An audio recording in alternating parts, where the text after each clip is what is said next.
They take 300,000 people to leave forever. The city is still down there, perfectly preserved.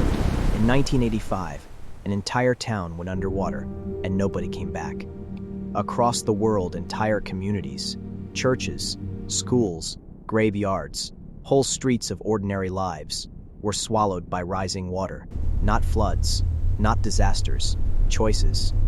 Governments decided that a dam, a reservoir, an energy source, was worth more than a town, and so they built it, and the towns went under. What was left behind was not just architecture, it was memory.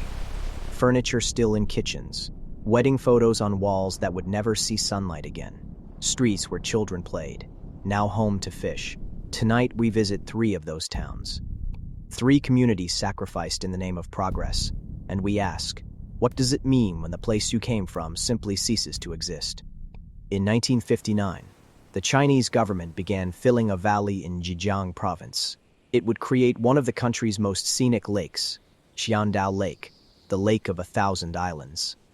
But beneath those 1,000 islands lay something no one was supposed to remember, a city called Cheng, over 1,300 years old, built during the Tang dynasty. Home to temples, stone archways, paved roads, carved lions, a complete world. When the rising water reached its gates, 300,000 people were ordered to leave. In weeks, their home, their entire history, was underwater. For decades, Cheng simply vanished. And then, in 2001, a team of divers went down. What they found took their breath away. The stone lions still stood guard. The archways were intact. The carvings had not eroded. The cold, dark water had preserved everything. Cheng was not destroyed. It was frozen in time. A 1,300-year-old city in perfect silence, 40 meters beneath a tourist lake. The locals call it the Atlantis of the East. They are not wrong. 3,000 kilometers west, in the green mountains of northern Portugal, there was a village called Vilarinho das Furnas. It had existed for 2,000 years. The people there still practice one of the rarest things in modern Europe, true communal democracy. Every family in the village had a vote. Decisions were made together, about the crops, the land, the communal ovens, the water. An anthropologist named Jorge Dias studied them in the 1940s and called it one of the last functioning communal societies in the Western world. By the 1960s, the Portuguese government had decided the valley needed a dam. The Cavado River had to be harnessed. Electricity was more important than a community. In 1971, where the residents received notice, "You have weeks to leave everything," they appealed. They protested. Nobody listened. The families packed what they could carry. They watched the water rise over their church, over their cemetery, over the walls of homes that had held their families for generations. The village did not just flood, it vanished. But Vilarinho das Furnas has one haunting habit. In years of severe drought, when the reservoir level drops far enough, the village walls emerge, stone by stone, like a ghost returning. Locals come to walk the ruins of their grandparents' home. Some of them weep. Some of them say nothing. There is nothing to say. These 3 towns are not unique. They are 3 of hundreds. Estimates suggest that in the 20th century alone, dam construction displaced between 40 and 80 million people worldwide, entire cultures, entire geographies. The 3 Gorges Dam in China displaced 1.3 million people. The Aswan High Dam in Egypt flooded the ancient Nubian homeland. In India, the Sardar Sarovar project submerged 245 villages. We rarely speak of these places. They do not have names in our history books. They have coordinates, GPS points on the bottom of a reservoir. But the people who lived there remember. They always remember. Villa Epecuén was a resort town on the shores of Lago Epecuén in the Buenos Aires province of Argentina. In the 1970s, it was thriving. 14,000 tourists visited every summer. The salt lake was famous, saltier than the Dead Sea, they said, with healing properties. Hotels lined the waterfront. A railway ran directly to the town. And then, in November 1985, something broke. A series of storms overwhelmed the drainage system. The lake began to rise, first slowly, then terrifyingly fast. Residents fled. Within weeks, the town was underwater. Within a year, it was gone, 10 meters below the surface of the lake, and there it stayed. For 25 years, Villa Epecuén simply did not exist. Children were born who had never seen it. The generation that fled grew old, telling stories no one could verify. Then, in 2009, a regional drought began, lowering the lake, and the town came back. Not whole, not healed, but back. The skeletal remains of the town emerged from the water, corroded, salt-bleached, beautiful in the way that ruins always are. Streets reappeared. The frame of a car sat in the middle of a road. Trees had calcified into white sculptures, and one man returned, Pablo Novak, and Furnas, then in his 80s, came back to the town he had fled as a middle-aged man. He was the only permanent resident. He walked those white streets every day. He knew every corner, every building, every ghost. When we talk about drowned towns, we use the language of infrastructure, capacity, flow rate, megawatts, reservoir volume. We do not often use the language of what was actually lost. In Vilarinho des Furnas, an entire model of human society was destroyed. A cooperative democracy that had survived Roman occupation, Moorish invasion, and the medieval plague. In Cheng, an architectural record of Tang and Ming dynasty construction. Irreplaceable, unique, sits in darkness 2 kilometers below the surface, slowly degrading. In Vila Epecuén, a community's entire collective memory, its photographs, its documents, its cemetery, was dissolved in salt water over 25 years. These are not statistics. These are not acceptable losses. These are the kinds of things that happen when the people making decisions do not live anywhere near the place being decided about.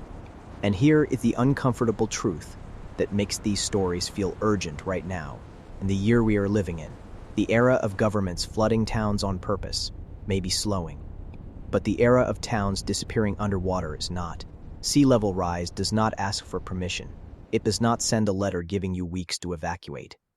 The same thing that happened to Vilarinho des Furnas in 1971 is being modeled today for coastal communities in Bangladesh, the Marshall Islands, Miami, Jakarta, Alexandria. The maps are already drawn, the projections already made. Millions of people living in places that, within this century, may not exist. What will their descendants say about us? Will they ask why we built so much and saved so little? Will they walk through our ruins the way the Portuguese walk through Vilarinho? Or will there be nothing left to walk through at all? In the years since the 2001 discovery, Cheng has become a destination for adventurous divers. The Chinese government has not opened it fully. Visibility is low, currents are unpredictable, and the depth requires technical diving certification. But those who have made the descent describe something that has no parallel anywhere else on Earth. You descend through murky green water. For the first 20 meters, there's nothing. Then the city appears. First a wall, then a gate, then the full geometry of a medieval Chinese city, intact, waiting. The silence is absolute. Sound does not travel the same way underwater. There are no crowds, no tour guides, no gift shops, just the city, as it was, carved phoenixes on stone lintels. Archways that have stood for 1,000 years, that have not felt wind nor rain since 1959. Stairs that lead to rooms that lead to courtyards that have been dark for 60 years. The divers report that it feels less like exploring and more like trespassing, like the city is still there, still inhabited by something, still, somehow, itself. There are proposals now to create an underwater museum, to install lighting, to build a glass viewing tunnel above it. Some people think this would be wonderful. Others think it would be the second time this city is ruined. Pablo Novak died in 2020, aged 91. He spent the last decade of his life as the sole resident of Vila Epecuén. He tended the ruins.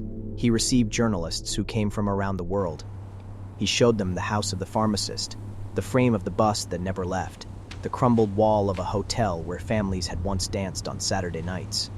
When asked if it was sad, he said something that has been quoted many times since. He said, "No, it is not sad. It is my town.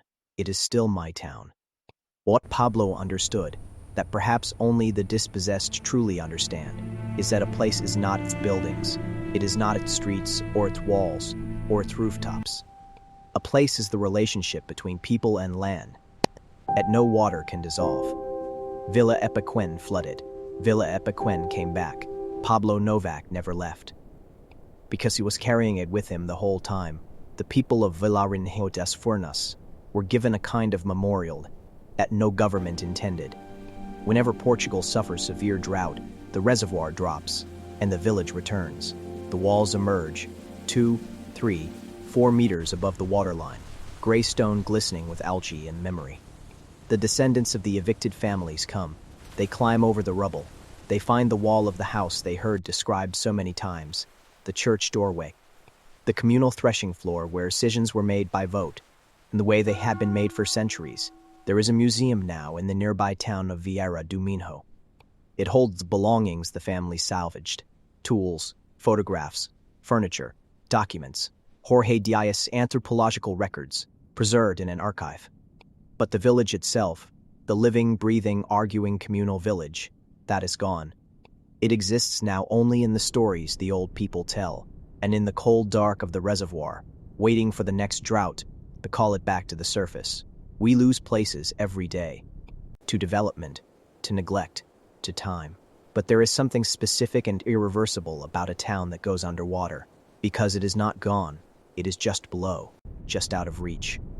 The shape of it is still there, the streets, walls, the foundations. It exists in a kind of suspended grief, neither destroyed nor preserved, neither remembered nor forgotten. If your hometown disappeared underwater tomorrow, if you had 1 hour to pack, what would you take? What would you leave behind? What would you need to carry to make sure it was not lost forever?